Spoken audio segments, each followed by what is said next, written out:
emotional floodgates opened and surrender became the only option. And when I did, I had no idea how much freedom was waiting there all along.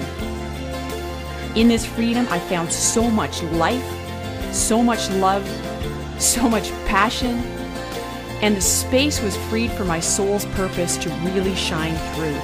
I learned that the quickest way out of the darkness was to dive right into it. I journeyed inward. I healed myself emotionally, mentally, and spiritually. What awakening to me means really is just waking up to the very essence and the soul of who I am, with no attachment to any kind of outcome. And this has been a really interesting paradigm shift for me, because it forced me to really look at the way I've lived my life, all of my life. And I have realized now that all of my life has been lived with a future orientation. So, you know, all these spiritual traditions speak about being present. As you know, I mean, from a scientific perspective, we've reached so many tipping points, and there are so many feedback loops that are playing out, not to mention, of course, all of the social unrest that is being aggravated and accelerated with what's going on in the world. That our future is winding down very quickly. And as I've been processing this over the last year, I'm realizing more and more with the internal guidance that I'm getting that at least my timeline, and it's not based on science. Science is certainly supporting it, but my internal timeline is very short. And what I'm seeing is this massive degradation in consciousness, certainly in my own lifetime. Now, I was born in 1963. At that time, there were 3.2 billion people on the planet, and already there were problems. I mean, I knew. I grew up knowing. I was one of those really tuned in kids who could feel what was going on, but also who could see what was going on. And since that time, population has exploded to 7.5 million, and nothing has changed. Consciousness hasn't changed, and so now we see more consumption, we see more degradation, we see more selfishness, more entitlement, more of everything that's really ugly about the human. Well, I'm not going to say the human condition. It's about the conditioned human. I look at everything from a systems perspective too, and how all of the systems that we live in have conditioned us to be everything that we're not. You know, if it turns out to be Mad Max, I don't want to be around for that. And I'm certainly not going to be one of these people who languishes for an existence and just ekes out my living moment by moment based on total fear. Like, that to me is not, like, survival is not living. I'm here to live. And as soon as my ability to live and thrive and love and just be the person that I really want to be in this world is compromised to the point where I'm just like in a state of survival, I'm going to rethink my existence here. I've been paying closer attention to my inner guidance and not negating it, even though the timeline is very short. And it's bringing up a lot of really interesting thought that is in many ways it's very surreal, because, like I said, I didn't know that I was living in such a future-oriented timeline. And this realization of living in the present with a future orientation has inspired a question within me, and that is, what does it look like to live with meaning? It's a massive conscious awakening, but I feel like it's an awakening to the dark side of what we have allowed ourselves to become. And I feel like this is kind of like, again, like a necessary and key part to end this story once and for all. And what does it look like to live with meaning without a future orientation? My belief is that, and this is all based on just intuitive, an intuitive knowing. My belief is that this global swing to the far right, this white male supremacy, this patriarchal overload, is kind of like a necessary climax to a really ugly story that has hurt us as a species, hurt so many other species, and has destroyed the planet. So for those of us who cannot stand the way this earth is just being pillaged, maybe it's a good thing. You know, maybe we'll just see a quicker end. I don't know. So I have a lot of thoughts about what's playing out, but basically I see that this is necessary for the completion of this ugly, ugly story that we have created as a species. And I think that we all better prepare ourselves for well, I don't know. Well, I don't even know. It's so uncertain what's going to be playing out. But I think it's going to be unpleasant. It's going to be ugly. It's going to be violent. It's going to be divisive. And, if we're not already seeing the ugly part of humanity, we're going to see a whole lot more. And today is Francis's birthday. Now, every day is a party for him. He's a great teacher to remind me and everybody that every day is a party because it's worth celebrating. Why? Because we're all alive. Isn't that good enough? So.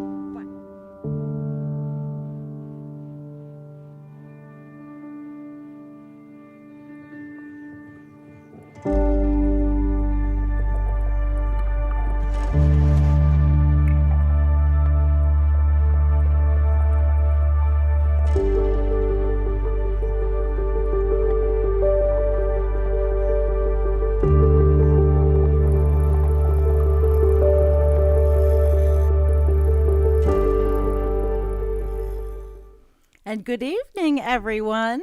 Welcome to Environmental Coffee House, and I am Sandy Schoelles, and here is Jennifer Hynes, and welcome Deb Ozarko. I am absolutely thrilled to have you with us. And Jennifer, we're going to co-host tonight. So Jennifer, take it away. Hi, everyone, because I'm having technical issues to work on.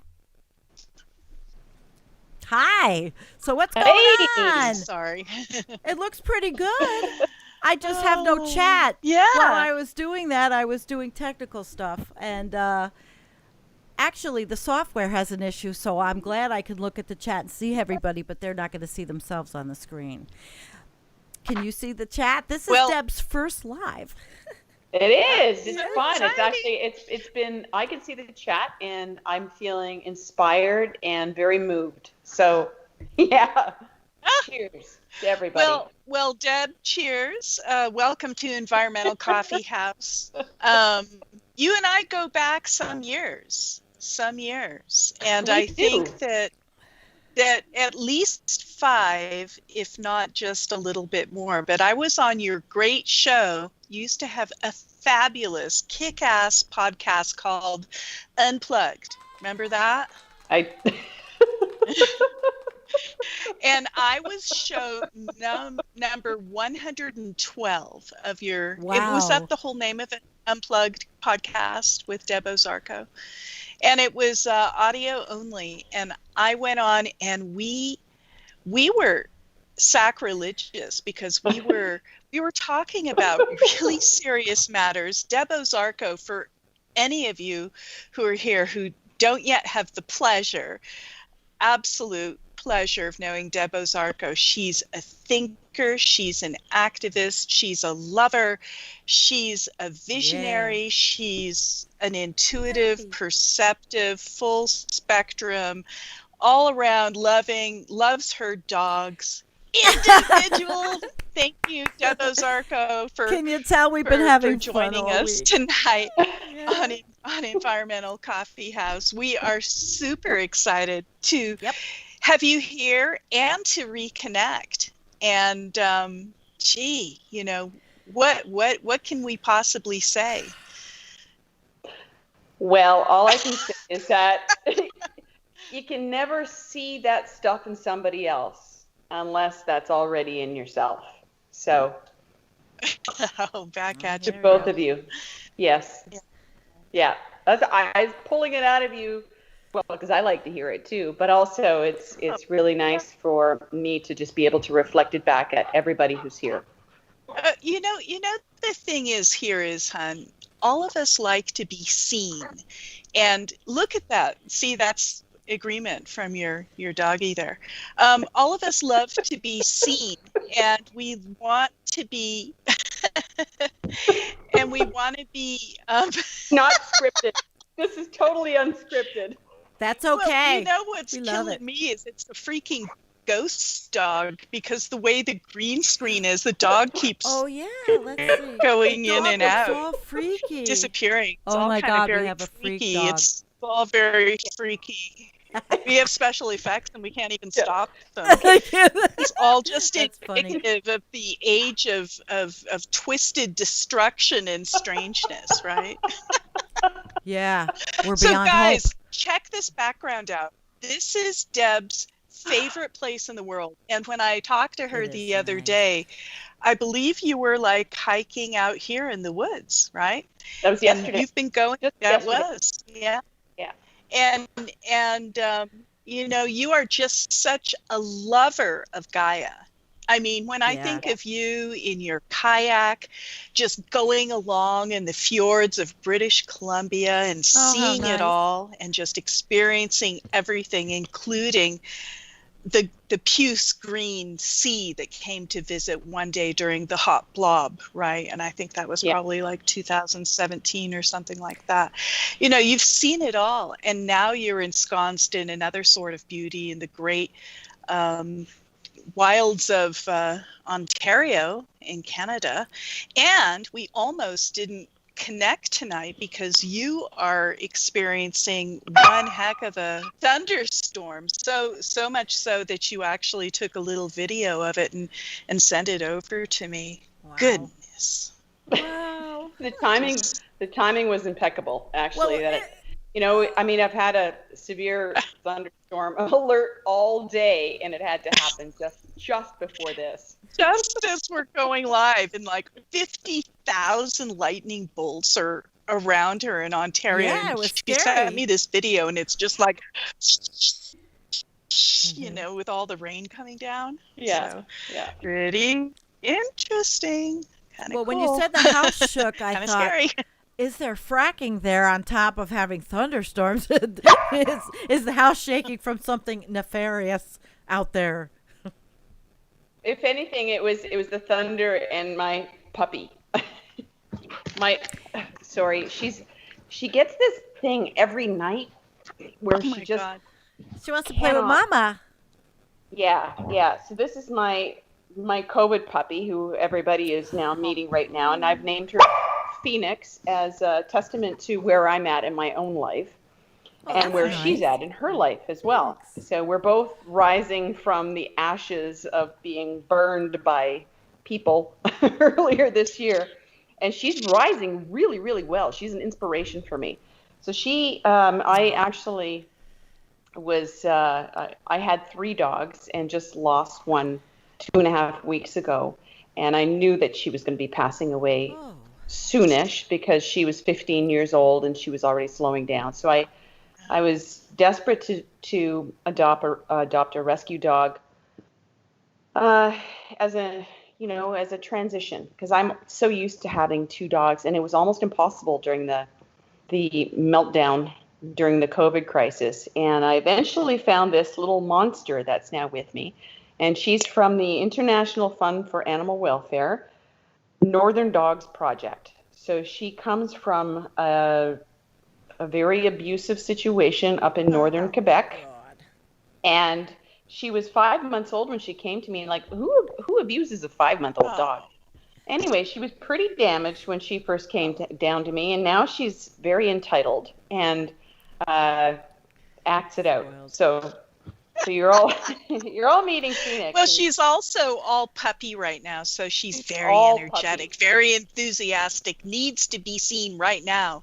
And we were talking about how important it is to be seen, and I think that's kind of one of the glues that holds together our community, because there's such a need, and you're coming to these successive, iterative, spiraling realizations, understandings, and freakouts and the whole thing. And you need to communicate, and you need to be seen. That's also kind of like a basic human need. Mm-hmm. And I think that that's kind of what you and I had when we went on to that show that we did on your Unplugged podcast, the number 112, is we really shared some really dire perceptions and understandings of what's happening in the world. And yet, in the midst of it all, we were able to laugh. Well, and I feel like that's really, really critical in these days because, I can't remember when it was. It was 2016 or 2017 when we did that podcast, and it was dire at that time. And of course, it's only gotten worse. Like we're living in this shitstorm, And I love the crossroads. 2017 is when I met Jen. You guys did a podcast, all these roads that cross and intermingle, and how we all come together. I think it's pretty wild. Yeah. Absolutely, yeah. And you've been on my radar too, Sandy, for a while, and it's really great to finally actually meet you. It's amazing.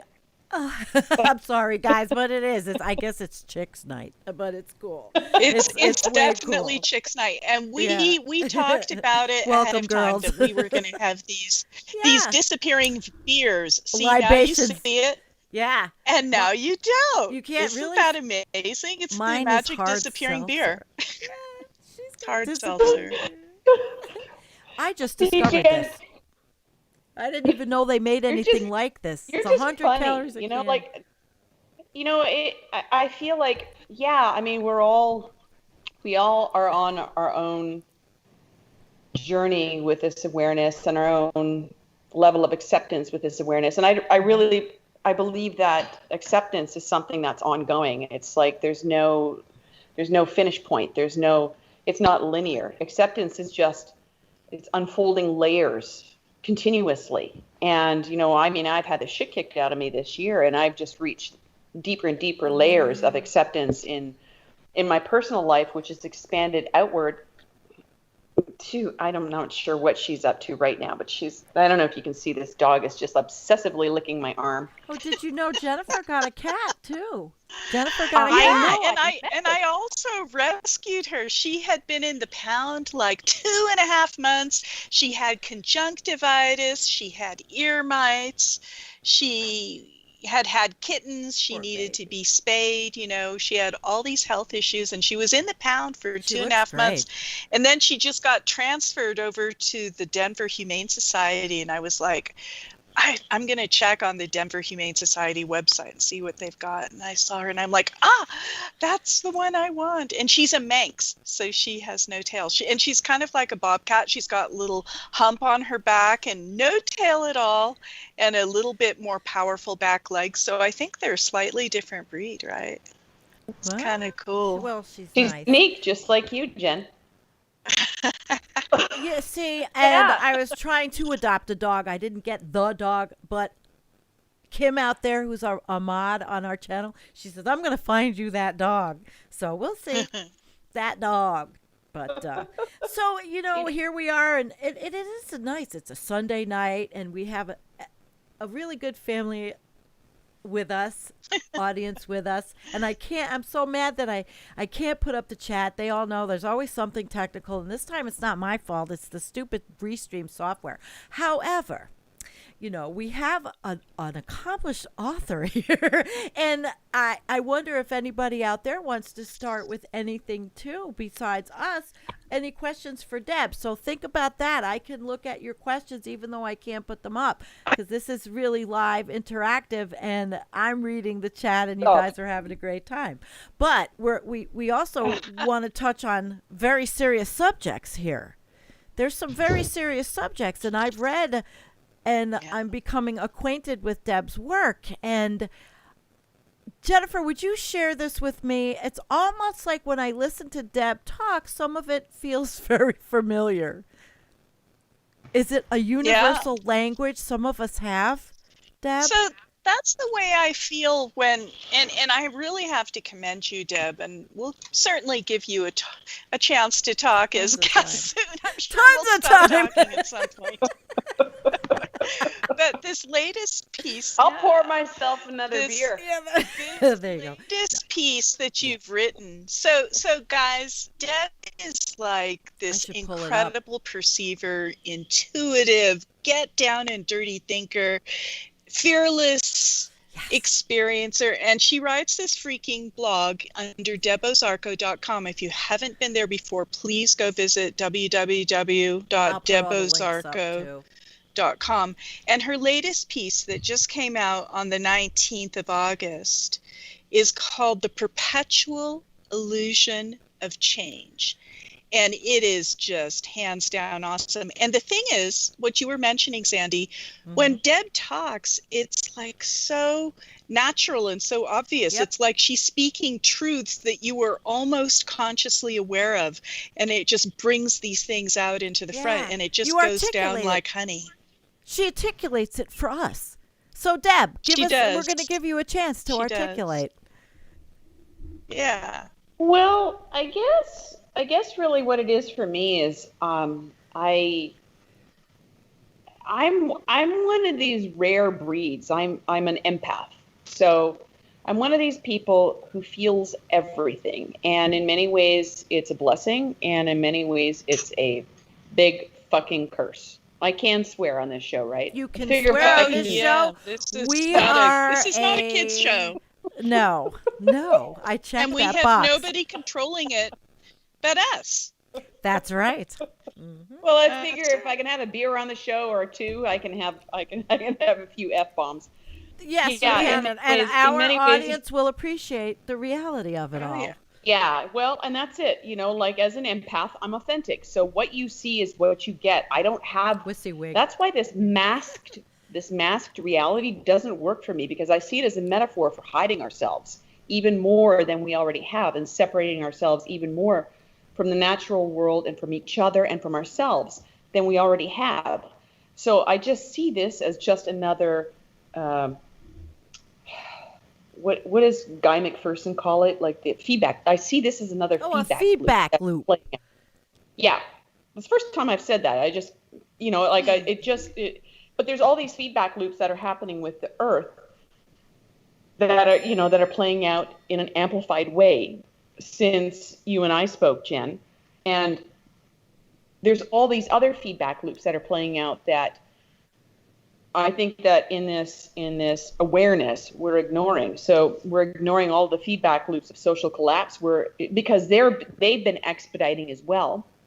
And there's this feedback loop with this pandemic, which is, just it's a distraction from all of the bigger things that are playing out now behind the scenes instead of in front of the scenes. So, I feel like I totally forgot your question, but I'm just kind of. No, this is free associate. Go for it. I was enjoying that. I was looking to see where this is going. I feel like, we're in a place right now where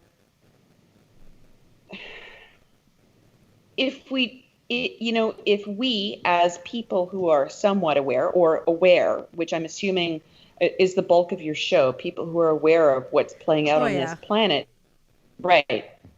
If there's not at least some level of acceptance that our timeline is very, very short, then I feel like there needs to be a real reality check, because the way I look at it, our timeline is extremely short. And somebody in the chat mentioned something about, I can't remember what it was, like maybe in 2016 it was, I said something to Carolyn Baker, 5 to 7 years. And I still subscribe to that.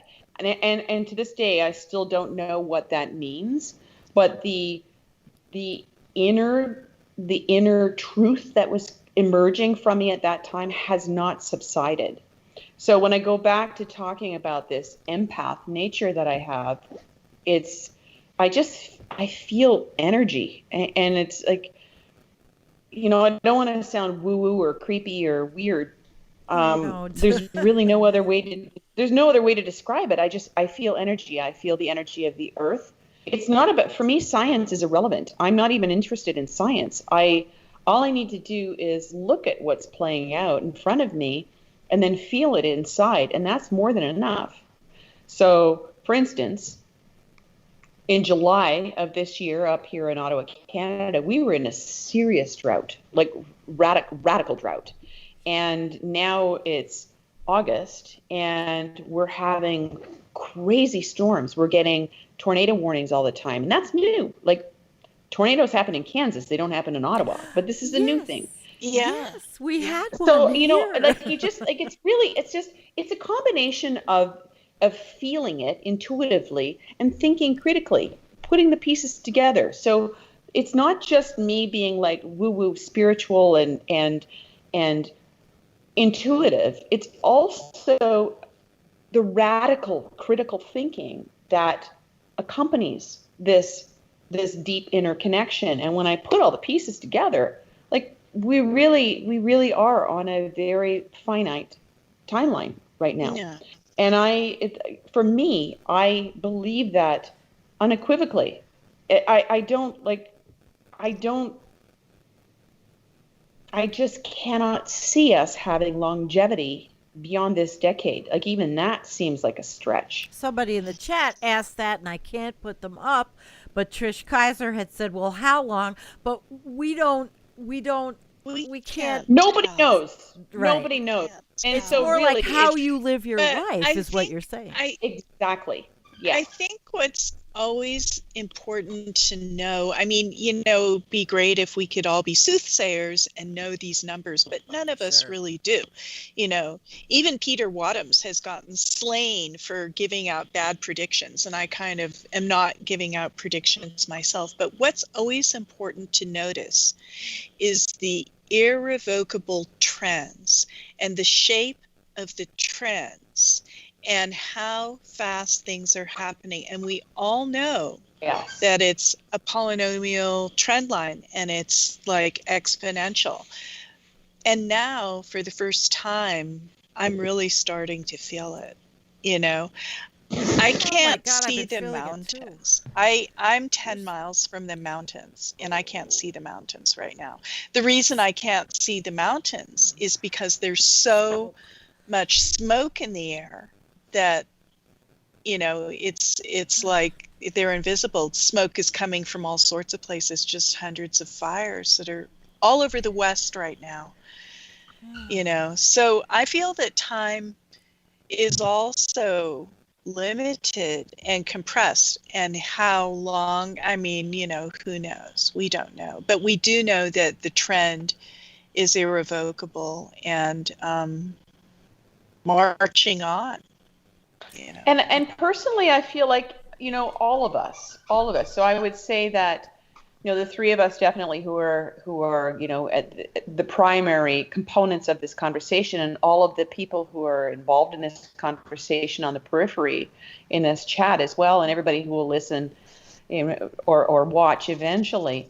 Mm-hmm. I feel like it's beyond the science. There's definitely the science. There's definitely the proof out there. Absolutely. And I feel like the only way that we can reach this awareness is to have a deeper truth within us that accepts the fact that all of the stuff that we're seeing outside of us is resonating with what's going on inside of us.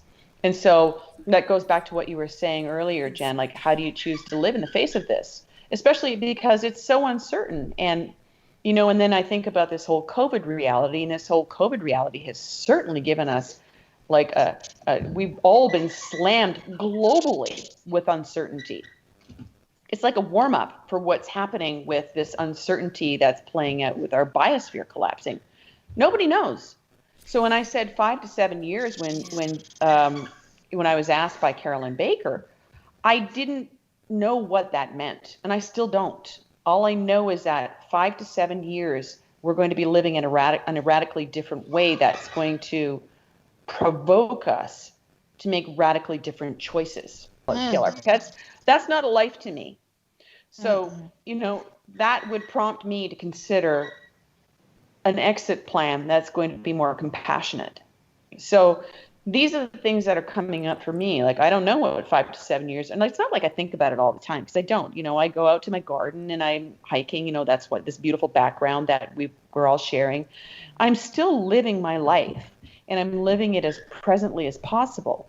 And like everybody else on this call, I'm living it with this awareness that's always in the background of my foundational awareness. So it defines my life. It defines how I live my life, and it defines what's important and what's not important. There's a lot of shit in this world that's not important. Maybe that's why my daughter wants to move to California and doesn't care, because she's 31 and so what, it's burning up. I mean, it's like, if she knows, because maybe she does listen to her mother. And I'm not saying that I'm giving timelines either. I'm here. I'm just, it's overwhelming because, see, we do sit here, all of us sit in a comfortable, somewhat comfortable life with a vantage point where we're really kind of privileged to see what we're seeing. And there are a lot of people that that can't, that are living in this chaos. And we can sit back and choose not to leave the house to put that mask on. There's a lot of people that can't do that. And it makes it even more chaotic out there. But at least as an empath, Deb, you have a view of, I think you have a worldview, from your readings and all, of what is really happening. I can't really, I don't know how to define it. All I know is that I have, it's almost like I can see beyond the confines of this limited existence that is just Deb Ozarko. I see a bigger picture, and I've always had that. Like, even as a kid, I just couldn't understand why the adults in my life were making the stupid choices that they were. Like, could they not fucking see this shit that's going on? Like, really? Like, it's so duh to me. But that's me. And now I realize, like, what it was. I'm going to be 57 in November, and I recognize after all these years that I'm very unique in that perspective, that people just they're incapable of seeing the bigger picture because they're so caught up in the lives they've been conditioned to believe are important. And if you can't see beyond that, you just can't see beyond it, period. So it doesn't matter how much. Yeah, I've got big sigh. Doggy drama going on. No, so that wasn't the sigh. It was the sigh of overwhelming. Look at, we do love the dog. I mean, the one thing I'm missing is when I thought about getting that dog is what you're doing. I wanted to hug this doggy, but I have 5 cats that always want to be hugged, but it's not the same as a dog. It's not. I and have we could be 6 talking. cats. I got to tell you the most gloomiest weird thing, Jennifer. It was like, I read it on, I think, Reddit Collapse. Or maybe it was on one of, I don't know what it was, but it was about, do you have an escape plan for your pets? We're sitting here talking about pets. And, I've thought of this in the past, and I'm not trying to be unnecessarily doomy, but, ew. I mean, it's hard. That's a hard one. And people in California and people in oh boy, they might have to be dealing with that down in Houston and Louisiana with a hurricane, and they're getting worse. Yeah, it's a rough reality when you have to start to think about things like that. But I have felt an increasing seriousness, and I have felt that's I mean, not a pleasant consideration for me. It's a tough one. But as we speak, the polar stern, which Sandy and I started covering months and months and months ago, which is like this research vessel that's basically, it was kind of like stuck to the ice all winter, and it drifted with the ice in the Arctic. It's at the North Pole, and it showed pictures of it, and it's physically at the North Pole because the ice in the North Pole is giving way, and it's like just such rotten ice, and it's all broken up and full of pools and water and everything like that. It's happening now. It's happening. You know, We are I mean, ice nicks. I guess if now. you want to call it collapse nicks, ice nicks. It's crazy what's happening. I mean, like I said, you know, I don't invest a lot of energy in looking outside of myself to what's going on. But every now and then, you know, like I just have this, you know, like I feel so, some days I can live with so much joy and so much presence and just like really be full in my immersion with my garden, with my, you know, swimming, whatever exercise I'm doing, with my animals, you know, with the people that are important in my life. I can be fully immersed in that. And, you know, all these spiritual traditions that talk about presence, it's true. Like when you're present, nothing else matters. And then there are other days when the conditioning of my humanity as something, a being that's meant to be future focused, I get caught up in the anxiety of what's going on, and I can be completely immobilized by it. Wow. And in those moments, those are the moments when I don't know, like that lower self or whatever you want to call it, prompts me to go and look at all the shit that's going on in the world, and then I just get depressed. So it's like this feedback loop of depression. And so I'm very aware of what's going on in the Arctic, and it's really dire. So when I look at that, and then I can only take so much before it's like, oh my God, I'm just going to implode. Yeah, I'm going to implode. I know. We're not really cut out to process this level of information, and it's pretty stunning. I mean, I don't have to try at all to come up with like 5 completely different apocalyptic, faster than expected articles within about 10 minutes to put on my Facebook page, you know, and then kind of go on my way. I mean, they're just like everywhere. And it's such a weird freaking time. You know, seriously. It is. Seriously. So what I'm realizing through this COVID distraction that we're all experiencing is that we've all been like the authorities who speak about this whole thing now. And I recognize that it's radically different in the US than it is in Canada. Okay. So I feel like my perspective hopefully is not going to offend anybody. Oh, no. Okay, so I know that the U.S. is having a really hard time with COVID, supposedly. Now, I don't know how many of those people who are dying of COVID had underlying conditions before that. I have no clue. Nobody does. Mm-hmm. So who knows what's real? Who knows what's true? Who knows what story is accurate? None of us do. All I know is that inside of me, it does not feel right to believe that love is social distancing, that love is wearing a mask, that love is 6 feet apart, that love is disconnect.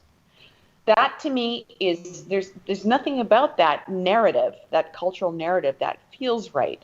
So I'm not somebody who's like, I recognize that this whole reality has polarized us in even greater ways. So there are people who believe the narrative, hook, line, and sinker, without questioning it. And then there are people, especially in the U.S., who rebel against it with like such authority, you know. So each, you know, they're both the ones that buy the narrative believe they're right, and the ones that don't buy the narrative believe they're right. And so there's this opposition. So I don't believe either of them. All I know is that for me, what's important is love and compassion and caring and connection. And I don't feel like I know that right now we are digitally connected, and I feel connected to both of you because that's who I am. That's that empathic nature. I would feel like exponentially more connected if we were together in the flesh. And of course. Yeah. And that's exactly what you said, Sandy, is like we are, as a species, we're flesh beings who need that we need touch, we need connection. We need to be able to look into each other's eyes and read the facial expressions, I'm looking at including your eyes. smiles. Yeah, we need all of that. We need all of that. And when we're deprived of that, it creates greater problems. So the way I see it with this whole distraction of COVID that's taking us away from the bigger problems of biosphere collapse, I see that not being able to connect with each other in the way that we are as corporeal beings that we're meant to be, that we're being deprived of something really, really critical, that's creating another feedback loop of disconnect that eventually is going to just, I don't know, like create even more havoc on the planet. So everything that disconnects us from ourselves and inevitably disconnects us from each other, disconnects us from the natural world and from animals, and it's that's the feedback loop that I'm talking about. Mm-hmm. So when this COVID thing came up, I don't buy into the conspiracy theories of it because I'm not into that kind of thing. Like, it's a public health issue, basically. It's just the problem with this is that it's got to run its course, just like the 1918 and people said, oh, with the mask and everything. I guess I'm just like laissez-faire. I just say, well, if I have to go out, I'll put it on. And, no, I didn't grow up with a mask on, so I guess they got over it in 1920. I that's how I look at it. Like, I don't care.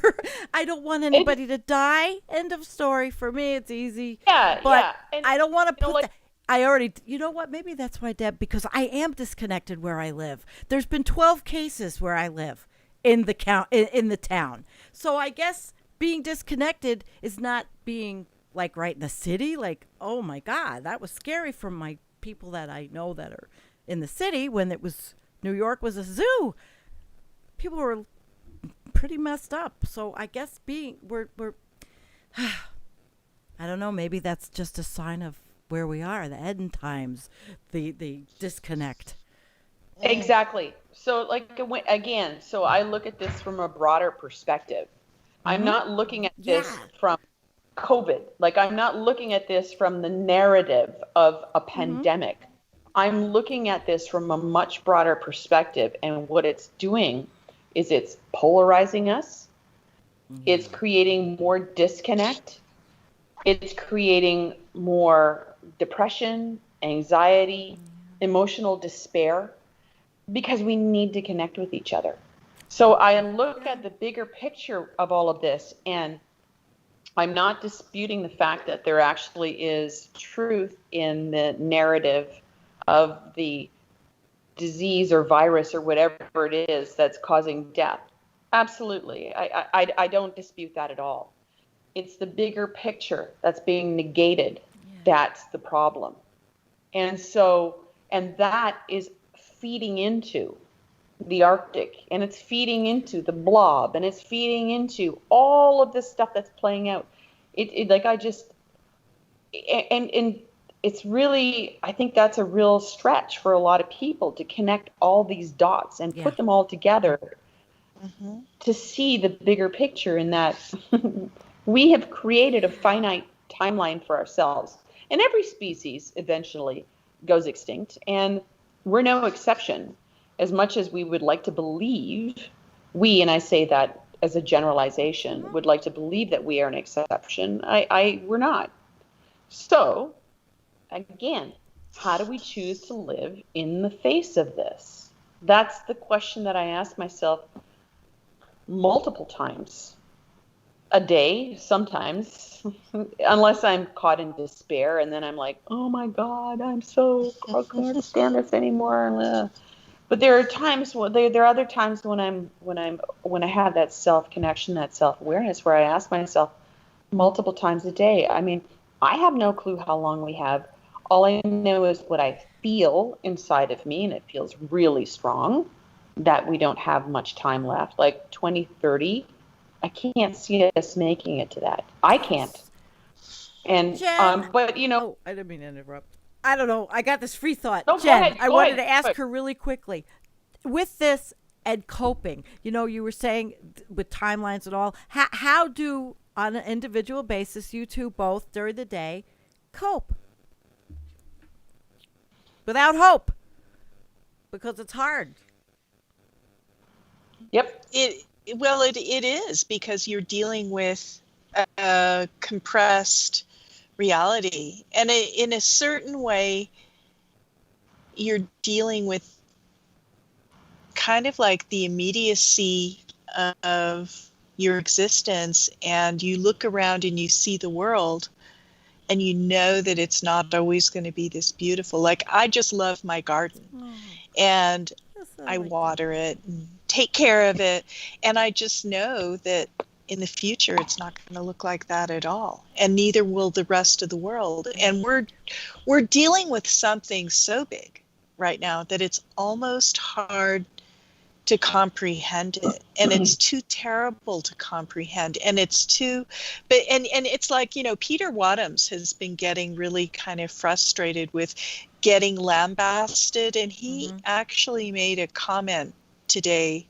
or yesterday on one of the posts I put on my page, and I was very honored. And it was a post I put out there, how the Arctic is melting faster than expected, faster than anticipated.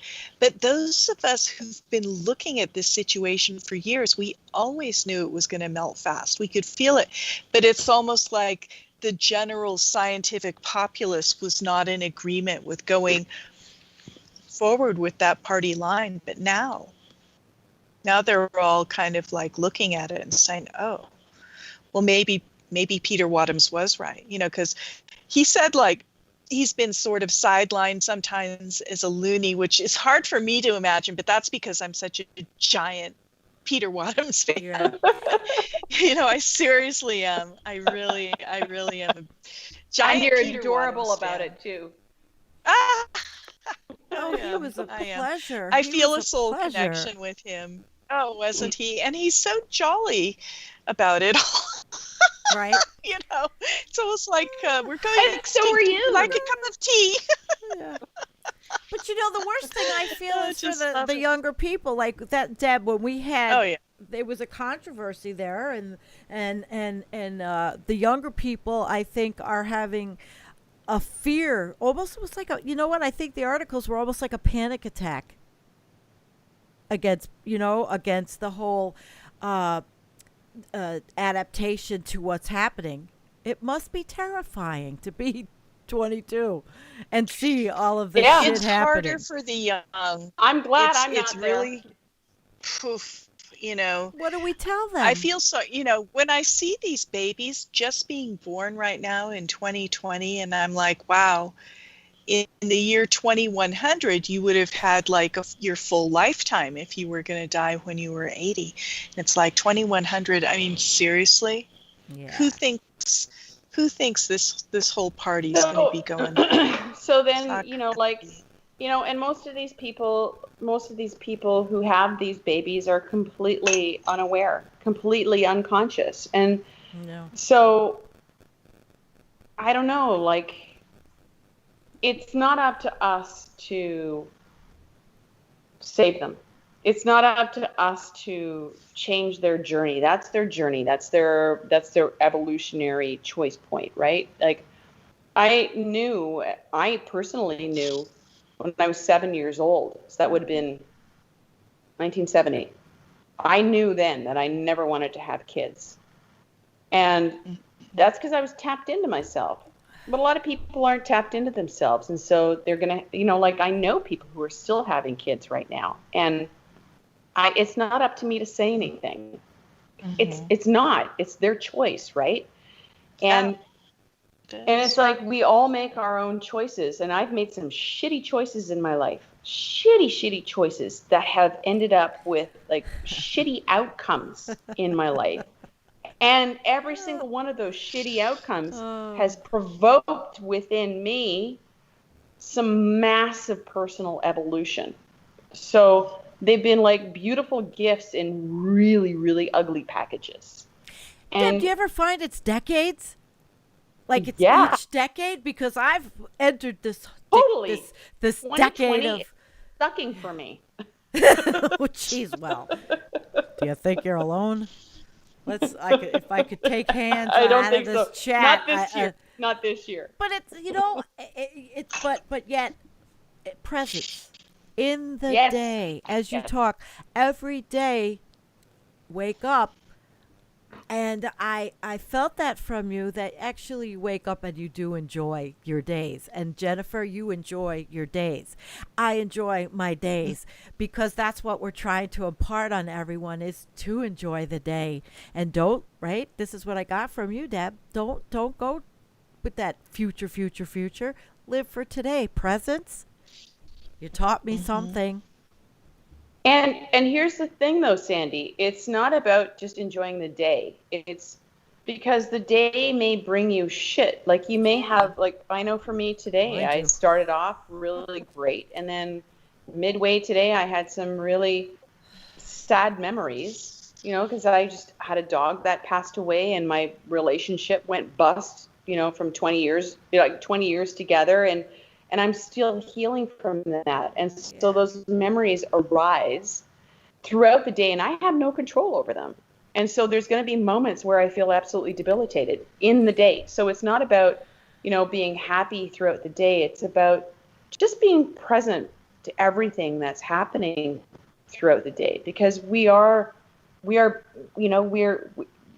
presence is so hard. Holy shit. It's so hard because we have memories and we have future anxieties that are based on a past that we would like to recreate for a future, or at least some semblance of recreation for a future that would be certain, right? But we're like living in total uncertainty, all of us right now.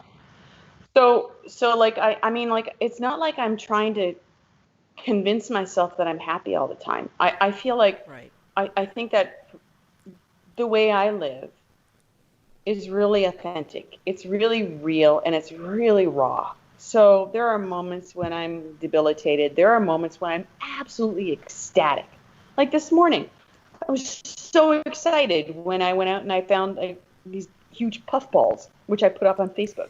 I found these massive puffballs, and I found out they're edible, and they're really delicious. I didn't die. I'm here talking to you right now. You ate a bunch of puffballs that you found in the woods? I did, and it's so cool to ingest wild food that I harvested. I went out with this, I went out with my dogs, and I put a garbage bag on my back, and I kept finding puffballs, and they just kept showing up, and some of them were bigger than basketballs. I gotta ask the chat, who eats puffballs?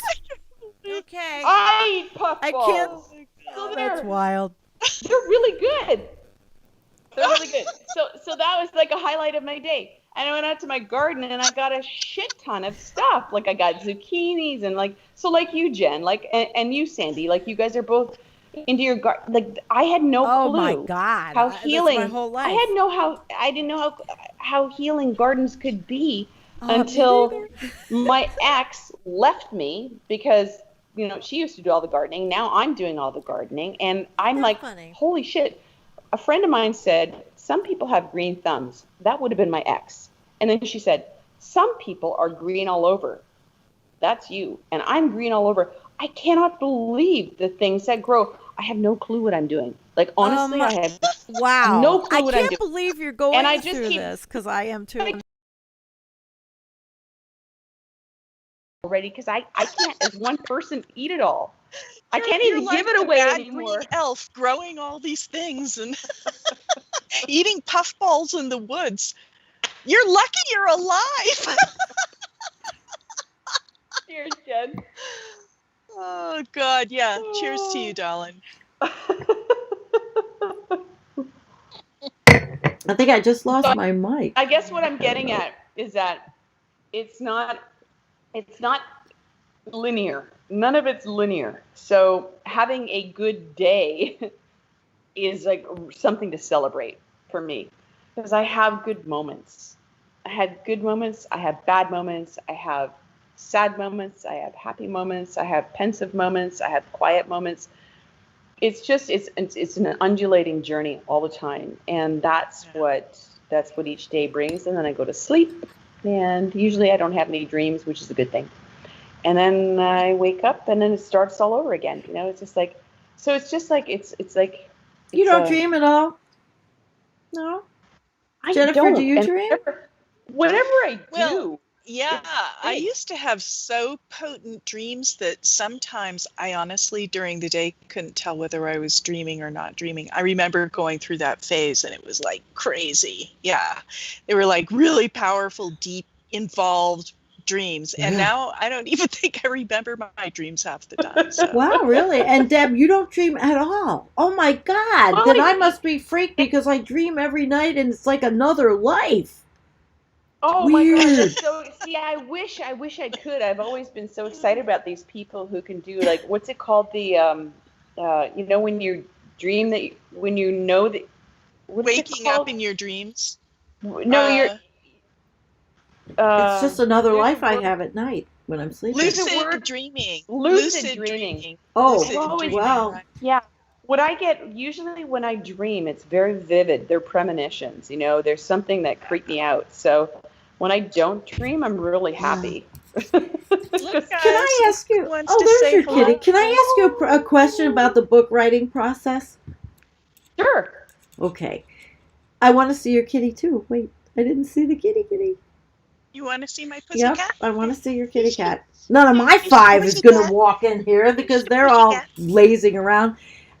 How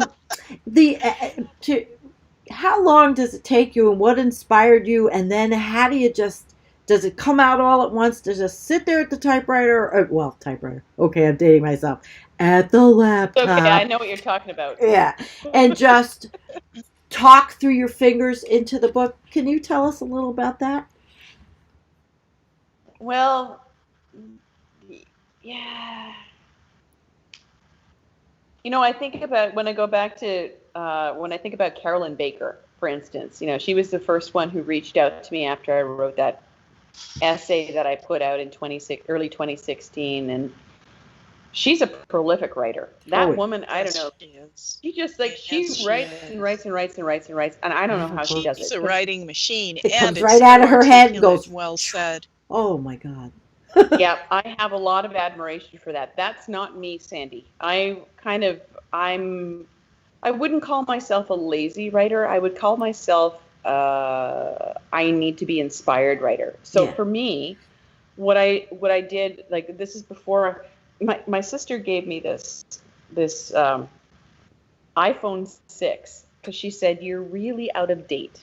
So I guess I'm still out of date, but I have this iPhone 6 now, and it's got voice recorder on it, which is great. But before that, I had this little voice recorder thing that I would carry in my pocket whenever I was out in the woods, and whenever I got inspiration, because that's my place, when I was either in the woods walking the dogs, or when I was out on a bike ride or swimming, which was a little more difficult. I'd have it at the end of the lane in the pool. But usually movement is what provokes inspiration for me. And then I would get inspired thoughts, and it would just be like a download, and then I would just I would record it in my and then I would transcribe it, and I would have these pages and pages of what I called babbles. Wow. And then eventually what I would do is I would just sit there and I would weave them all together. I actually do that with my blog posts still. That's what I do with the videos. I'm learning to weave. Yeah, and that's why it takes me so long to put everything out, is because I don't just sit there and think about it. I allow the inspiration to come through me, and then I just weave it all together and put it out there into the world. So from my first book, which was in 2016, to my second book, which was in 2018, it was a while, but I had a lot of babbles that I needed to weave together, and it was that weaving together process that took the longest time, and I had no idea that it was going to come out into 2 different sections. It just kind of, for me, it was a creative process that just had its own life, and I just kind of followed the pulse. Right. So hopefully, I don't really have a It's recipe. time. I just, yeah, For another Deb Ozarko book. God. I think I feel it coming out of you through the computer. Yeah. I'm really upset that I can't get the chat up to be in as part of this discussion. I'm really disappointed because Wendy's here. Wendy is my friend who practices Buddhism and actually asked me about that. Because I'm an atheist and I really don't know a lot about Buddhism other than from Wendy and other people. And she asked me, Wendy, she's on here, what are you? It was like, there's a different kind of Buddhism. And she's not going to, I can't put her up on the screen to ask her, but she's in the chat, talking in the chat. She's my friend from year zero.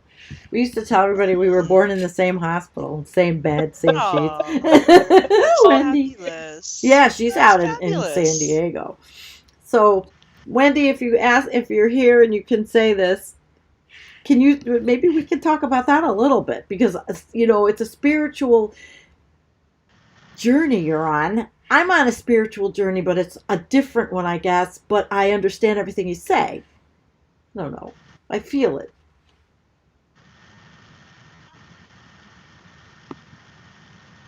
Spiritual is it's kind of like a loaded word, isn't it? Like, it's a word that has a stigma, kind of like vegan has a stigma. So I'm a spiritual vegan, but I don't really fit the mold of either. I'm a vegan who, I guess, had dogma many years ago in my activist days, and I just wanted everybody else to just understand the brutality that I did, and to feel the brutality and make different choices. But by ramming it down other people's throats and by resisting what was, all I did was I created more division. And so I recognize that in activism now. So really, all I choose to do now is just live my life and not impose myself on anybody. Spirituality, I feel, is the same thing. And that's been an evolutionary point for me as well, is I realize that, like, what is spirituality? I feel like that's just a connection to oneself. That's the way I believe it right now. I think that we're taught to believe that spirituality is either religion or something new agey, and I don't subscribe to either. I just, my spiritual connection, if I'm going to label it as that, would be just my intuition. So if anything, if I was to just eliminate all labels, I would just call myself deeply self-connected. Just getting rid of all the stupid fucking labels, and I'm self-connected, which means that I feel like this deep connection to others. Mm-hmm. So I feel the connection to animals. I feel the connection to you guys. I feel the connection to the natural world. Like, I just feel connected, and that's really all it is. So and I feel like anybody who has this awareness has that. Whether they subscribe to the scientific mindset or not is irrelevant. There's a deeper connection that either they're aware of or they're not, but it's there regardless. So you can call it spirituality, you can call it nothing if you want to. Wendy called it, oh shit, I almost lost it. Tibetan Kagyu lineage. Tibetan Kagyu lineage. It's a lineage. I have no idea what that is. Okay, I'm learning from her. So thank you, Wendy, so much. I wish I could put the chat up. I'm so mad. That's the big fun part of doing it live, is having everybody with you. And I couldn't do this tonight. Oh, well. Thank you. Kim says, I do think we come back. And human love, solidarity. People looking for nature forget it is all around them, wherever and whenever.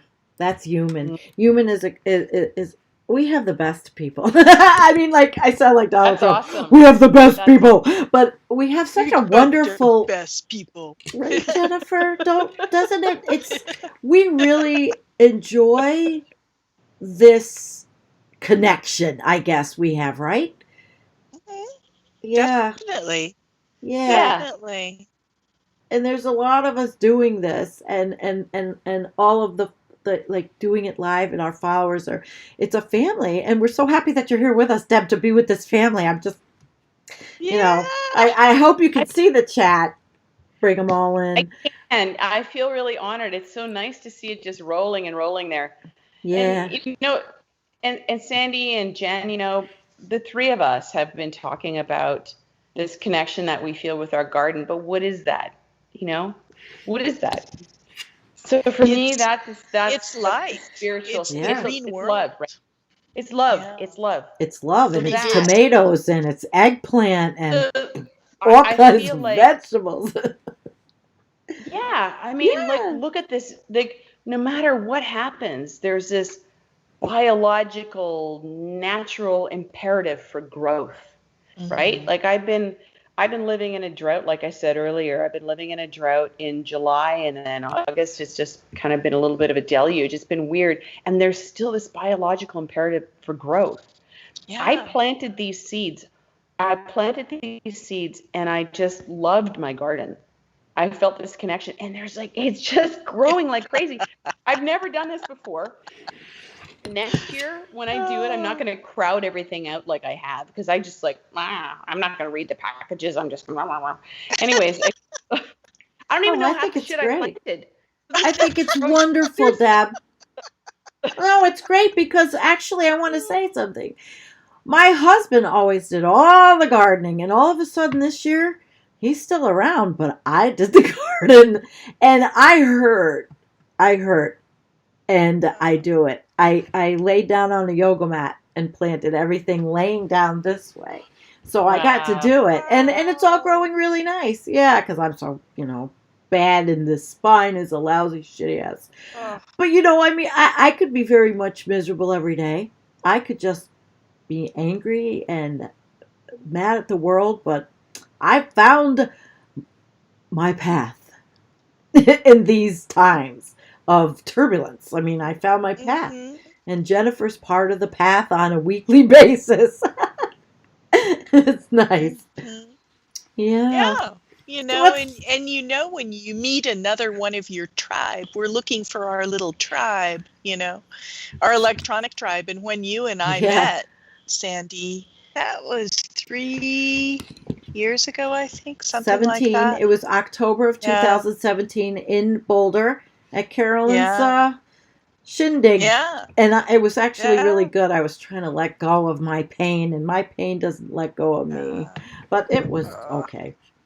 It was okay. Deb, you're very lucky, and so are you, Jen, that you don't hurt. It was an instantaneous connection. That's kind of like the point, Yes. And it was pretty entertaining as well, because not only were you there and me and Hambone, which is wild enough, but there were I guess 9 or 10 other people as well. And it was a great time.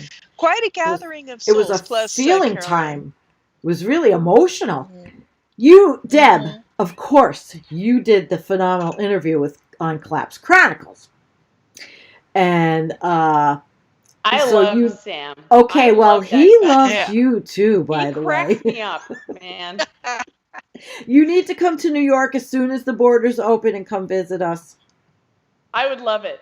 It would be awesome. Jen, you got to come down too. Absolutely. We've been meaning to get together for years. It's long overdue. It's long overdue. Yeah, Stephen, Hambo was in this chat. I don't know where he is. Wendy said, I love that Deb is connected to all parts of energy, earth, soul, awareness, gardens. Yeah, she is. Yeah, gardens. That's new for me. I think it's awesome. I'm looking at that color in your face. It's right? Garden color. You and Jen, you've got garden color. Hopefully this is not creepy, but I have to show you what's next to me. Okay. I don't know. So it's invisible. Oh, wait. Whoa. Oh, getting spayed? The dog got What the heck? spayed? No. What am I looking at? Genitalia? No idea. It's this background thing. It's so weird. Anyways, my dog Francis was upside down next to me. So it was very, very cute. Oh, I thought I was looking at the veterinarian's work. This is just one of those moments that I was talking about earlier. It's one of those moments that brings me joy. Yeah. So, Yeah. it's like, like I said, undulating. It's one of these present moments. He just flipped himself upside down and it's just everything was hanging out. So I won't win. Everybody's going to come east. I had a big party here in 2018 and I invited everybody in the entire world. Remember, Jen? 2 years it's been, August. And actually we had a lot of East Coast tribers, some Collapse Chronicle, Humpty Dumpty Tribe, Environmental Coffee House. It was, Hambo named it Camp We Are So Fucked. And they took a big part of the property and camped out there. And we had a band and food. And it was great. And I invited everybody. So I'm surprised you didn't even get an invitation, Deb. Jennifer did. He did invite me. He actually did invite me. He did. Oh. Yeah. I just, it was the border thing, Oh, yeah. Well, yeah. Let's hope that that's over soon. Yes. My husband has a daughter in Toronto. So, eventually we would like to be able to see her. Yeah, it'd be great. I mean, I love New York State. I've never been to Colorado, Jen. I would love it. So, yeah. Colorado's beautiful. Oh, it is. I mean, I always say Colorado, paradise on earth, just add water. That's the thing, right? I mean, like all Western states, it can be high and dry, and it's catch and go. Like some year, I mean, it's bounty, and then drought, and everything's withering. So you just never quite get enough water. We're not like the Northwest. People think, oh, Colorado must be lush. There are some parts of it that are, but for the most, I mean, it's arid and it's high as well. So I live like at a mile high, and we get about 20 inches of water a year most years. Yeah, Whoa. She left me behind, man. They went hiking and I'm like, I could go halfway and my back was telling me, you're not doing this. And then I went back down and Hambo comes back down. Yeah. I think he was tired, but he lied and said, I'm just coming to check on you. I think he was tired too. Uh-huh. But Jen, I don't know where you guys. Well, when you live at altitude, your blood changes, right? You get more hemoglobin, you get more efficient oxygen transfer and processing. Your lungs get a little bit bigger, Deb should visit and you. you just can do things at altitude. And that's why in Colorado Springs, which is even a little bit higher than Denver and Boulder, there's like an Olympic training center, and they go there because they actually. It really gets their bodies going to try and do everything at altitude. Gets them Deb, stronger. you were an athlete. You are an athlete still. Oh, Deb's an amazing athlete. She's like Miss Kayak Central. I actually don't kayak very much. I'm a swimmer. That's I saw the videos too. I love that. I think that, you know what? The three of us are not so bad. We're pretty accomplished women, and we know what the hell is facing us, so we live in presence. We live for today, and that's what we want everybody that's here with us. Live for today. Enjoy the day, and to maximize it in every way you can. And a lot of shit sucks, unfortunately. There's my words of wisdom. We're going on, an hour 15, and usually I have a limit of what I can sit, and it's a long night, but everybody's stuck with us, and I'm going to give the floor to you guys, because I've said enough. Well, take it away, Deb. Can you summarize the state of the planet and where we're at in this and moment? Wasp's nest. Sure. 2 words. Compliments of ham bone. We're fucked. Oh my God. And then my addition is live fully now. Yeah. That's it. That's really it. Like, well, I congratulations on your bucket list accomplishments and getting all that out of the way while you could. You know, I see that you checked off your bucket list pretty much. I pretty well loved it. checked it off. It's, I don't know, like, I don't know how much longer we have, but I don't know about you two or anybody else out there listening, but I have this feeling that I'm just kind of like coasting right now, because I feel like everything that I've needed to accomplish in my life has been accomplished. There's nothing that I really want to do anymore. There's, you know, I've been conjuring up the potential for creative options, and there's nothing that really excites me anymore. I do have a conversation. Gardening does. Gardening we'll see has you been pretty awesome. In a year, and you'll be a landscape architect. Gardening. The thing about gardening, here's the thing, Sandy. I still have no clue what I'm doing. I planted everything way too close because I didn't read the packages. I didn't even label everything. So like I said, I don't even know what half the shit growing is. It's just growing. It's just, but what I send me look at pictures is like as they come out, and I'll let you know, Okay. because I'm a year ahead of you on the learning curve. There's a lot of accomplished gardeners out here, and my husband, like I said, he did it, and then all of a sudden he stopped because I was like saying, well, I can do it, and then I shouldn't have said it like that, but I did. And so I have 4 plants that I have no clue what they are. So I'll send you pictures. Are they for green? sure tomorrow, because I have somebody who thinks they're Brussels sprouts, but I keep looking like I've Googled Brussels sprouts, but they don't look like Brussels sprouts. I'll put them on our Facebook group page. They're growing really well. I just don't know what they are. Join our group, the Environmental Coffee House group on Facebook. Put the pictures up. Somebody will tell you what they are. Okay. Yes, the garden is definitely a source of inspiration and creativity for me. And it's also self-sufficient. So now that it's self-sufficient and I don't need to water it or really do anything with it, it's just a source of beauty for me. So yeah, and I think that as creative beings, we need some sort of creative outlet. But I've done the podcast, I've written the books that I need to write. I don't know whether I have the third book in me. If I do, it would just be to pass the time. I feel like everything that I've needed to say has been said, and anything else that needs to be said is through invitations like this. Like, this is beautiful because I did really enjoy this conversation. And tomorrow I have a conversation with Catherine Ingram, which I'm really excited about. Oh, that's awesome. Good deal. Yeah. Will you send her our love and ask her if she wants to see us? She can make the circuit. She and I are soul sisters for sure. That's beautiful. We'll be chatting about whatever.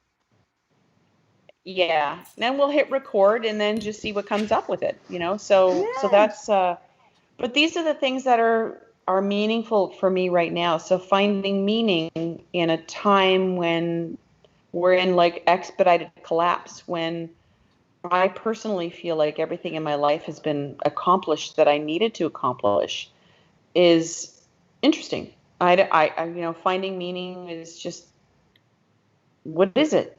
I don't know. Like, I'm still exploring that. For me, it's the tomatoes.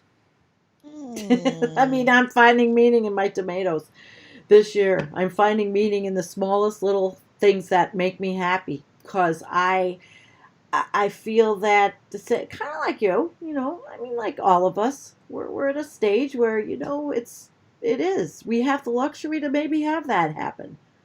Have that tomato make us happy. They sure do taste good when you grow them yourself, eh? Oh, there's Canadian. Love it. Love it. Well, so girls, Jen, what do you say? Let's see what the chat's doing. This is long. Well, just kind of finding pleasure in the moment. And I do feel a compulsion to keep apprised of the latest developments in climate change as we melt down. It's sort of like watching, the onset of an approaching train in a way. And and we're all sort of in the tunnel.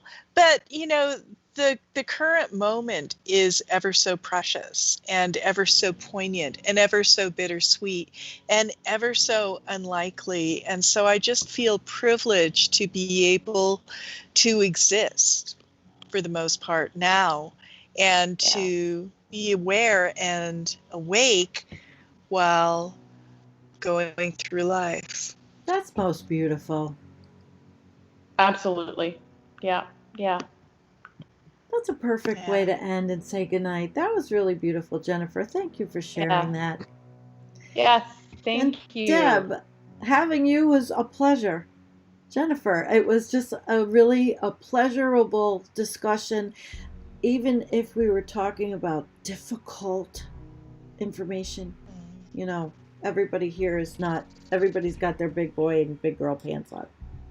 And they're all talking about gardens in the chat, which is really cool. So, Human says, before you sleep, ask yourself to remember your dream, then wake up and record or write it down. Okay. Trish said, fabulous show. Scott, such true insightful words, Jennifer. Thank you. I'll figure out how to fix this chat so everybody can get up there and be part of this. You know? But thank you guys. Trish says, Deb, please come back. We would love to have you come back. Absolutely, Deb. Please come Anytime. back and talk with us. Yep. You two are awesome. Aww, Awesome. And you know what? Fun. This background rocks, eh? It does. Oh, It's beautiful. yeah. Thank you for sharing that and sending it to us. It was great. All right, guys. Well, listen, peace out. And we'll see you on Tuesday. I have a guest on Tuesday, and his name is David, and you'll learn more about him. He is a interesting fellow who is a professor at a SUNY school, and he is totally into a sustainable life for what we've got left. So I'll end it at that, a little bit of self-promotion here. Good night. Thank you, Debbie. Jennifer, I love you. And you know what? I love you too. I love you too. Mwah. All right. Guys. Peace Okay. out, guys. Bye.